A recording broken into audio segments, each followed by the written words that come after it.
Hey, what's up, guys? My name is Bada, and welcome to my way of life.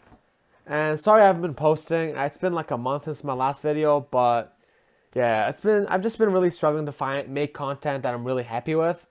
God, that's such a lame excuse, but it is an excuse, and I'm sorry, but well, this is something new that I came up with. Well, not I came up with. There's been multiple people who've done this before, but I want to try it out at least.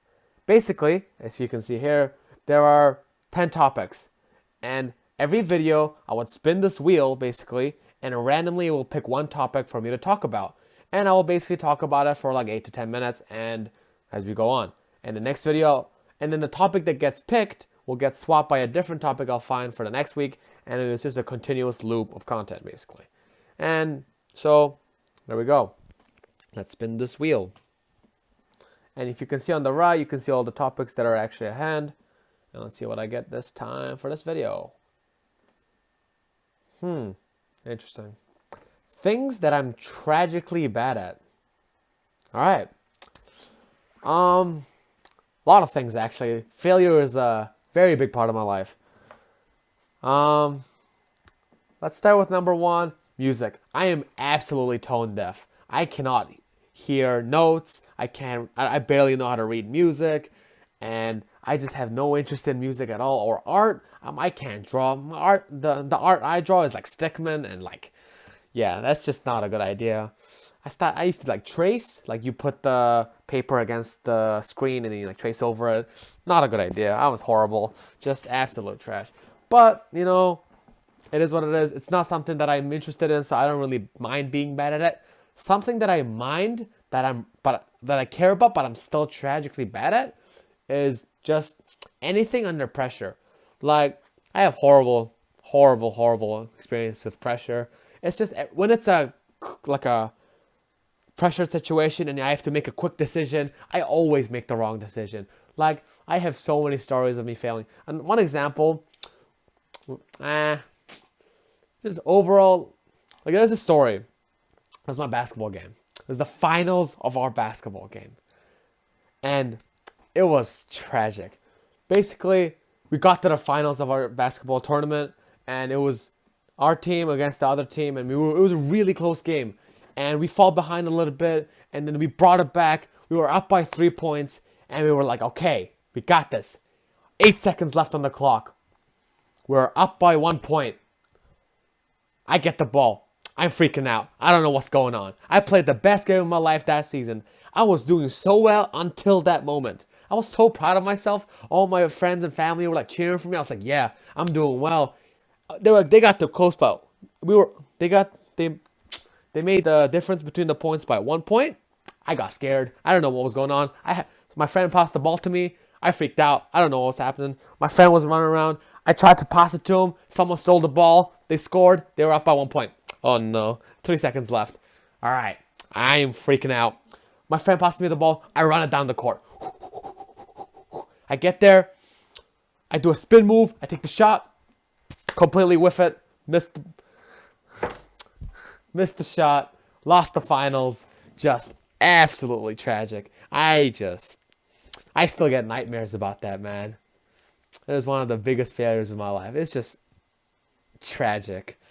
I cried multiple nights after that, just thinking about it. I couldn't look at my team. We had that. It was like this close, and it was gonna be our first ever championship.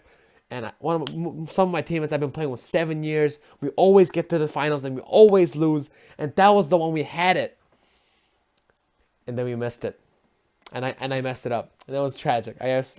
But you know, I like to call it a learning opportunity. I think this leads on to my actual topic for this video, I guess you can call it. That I fail so spectacularly that I'm actually able to learn a lot from what I'm doing. And I actually take a lot of pride in that I'm not really scared of failing. Yes, failing hurts. And being bad at things suck. And I absolutely hate it. But sucking is like the first thing to being good at something. And I think that's a quote from Adventure Time. I'll put it up on the screen if I can.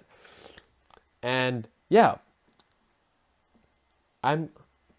so I never like hate. I never was never scared to fail. So if there's a opportunity that I can succeed, I will always take the risk.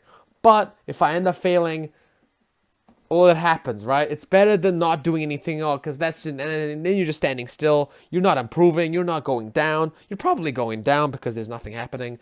But yeah, just I always love just trying things and seeing if I'm good at them or bad at them. And if I'm bad at them, well, I learn from it and not be bad at them the next time, or be less bad. But yeah, stuff like that always happens. And yeah, another thing that I'm tragically bad at. Um, okay. This is not. I'm not tragically bad anymore, but I was really bad at like understanding people's feelings. Just like understanding where people's emotions are at and seeing if they're having a good day or a bad day. I was just from like when I was a kid, I was just never that was never a process in my head. So once I came to New Zealand and I had to make new friends, because at home, at like back in Mongolia, I had my friends were my family, you know what I mean? All my cousins and my brother, and we were all just really close. I didn't have to like make friends. I was like kind of born with them, you know. They're just kind of there, and we knew him. We were so close on a personal level, like it didn't really matter like how we were feeling, because were at the end of the day we're still family and we're still gonna be close. But friends was like a new whole different concept for me, and I remember just like absolutely not caring about anyone's feelings because I didn't know you had to. And as tragic as that sounds, it is what it is. And I was like 11 or like 12, and I just lived in my own world. Like it was just absolutely everything was about related to me, and I didn't care about anybody else's feelings. And people would like, and this happened for like a good 3 years when I came here. It's surprising how I made friends, but I did somehow, and I'm still friends with them today. But I don't know. I realized that like, but one thing I realized was just at the end of like it was like a few years ago, 2 or 3 years ago, I just felt like no one that I thought I was friends with felt like they could trust me. You know what I mean? Or they like, yeah, they could trust me. And I always wondered why. Like what? I see all these my friends. My friends would like have other friends who would come to them for help, and they would give them advice and all this stuff. And I was just thinking to myself, why does no one do that to me? Like, why is no one coming to me help or coming to me for emotional support? And I thought about it, and it was because I never showed interest.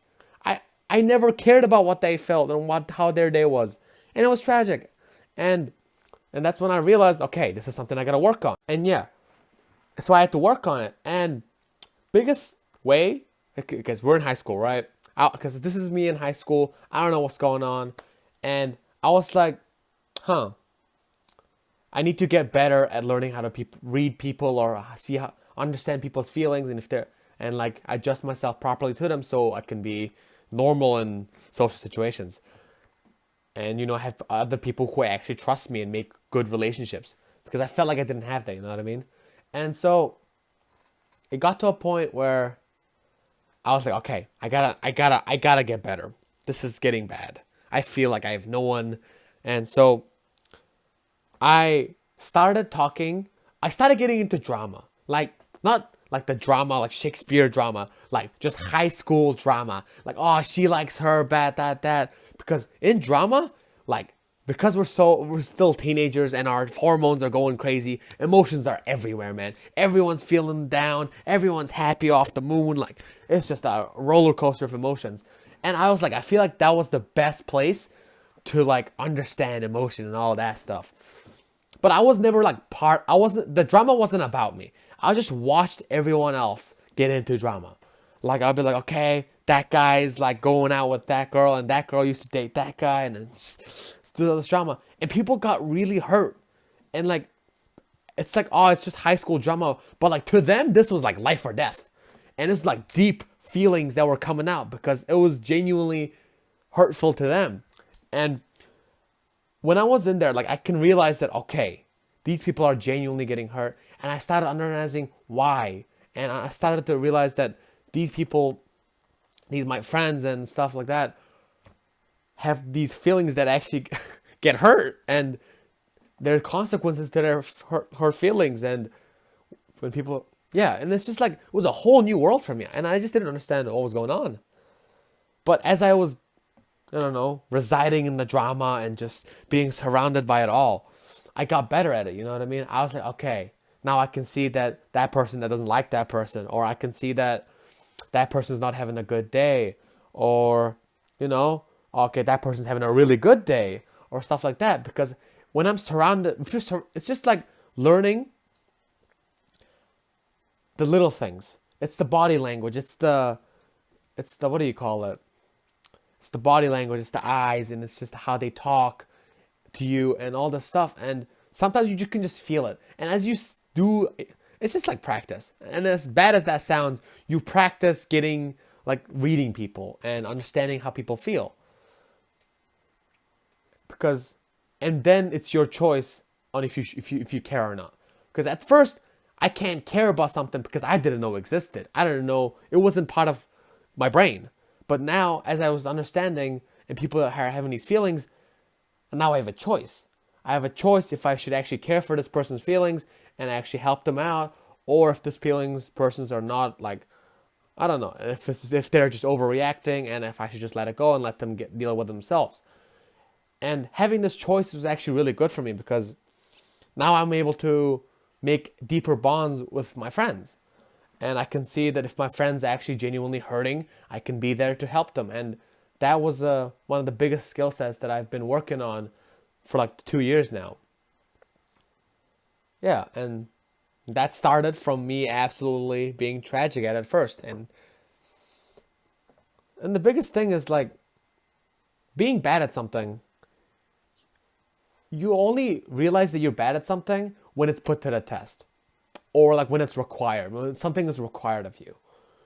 Okay, like for example, I would never know I'm bad under pressure until I'm put under pressure. Then then I will crack and I will just explode and I don't know what's going on, and then boom, I would crack. And that happened. And that's when I know, okay, I'm not that well under pressure.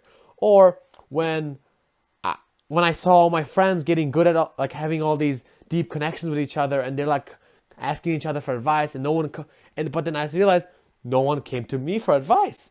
And I was like, damn, why is that? And that's when I realized I was bad at it. That's when because you only realize it when it's put to the test. So I'm telling you the things that I'm tragically bad at, because these are the things that I'm completely okay with. And this is the message to you, I guess this is a message that I want to tell you guys. It's okay to be bad.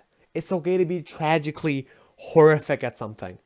Because now you know. And because if you don't know, it's even worse. Because you would live your whole life thinking that you have no problems and you're so good at, and you don't have to worry about anything, but you could have just been absolutely hurting so many people's feelings. And now that I think about it, I feel like I've hurt many people's feelings when I didn't know what was going on, when I just didn't care to think about the other person. And also, like, okay, the basketball thing was pretty bad, but it could have been even a worse situation. Like, it could have been a legitimate life or death situation.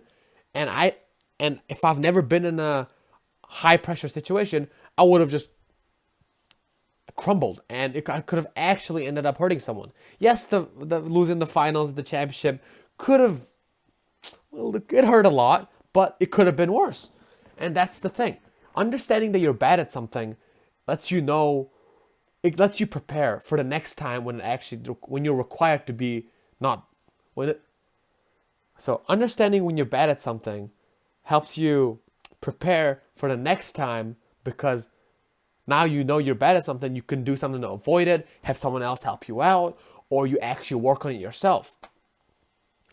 And I guess that's the message of the video. It's okay to be bad at something. All right, so basically, I think that's it for today. Thanks for watching, guys, and I'll see you guys in a bit, probably in a few days, and I'll be back with another video. Bye-bye.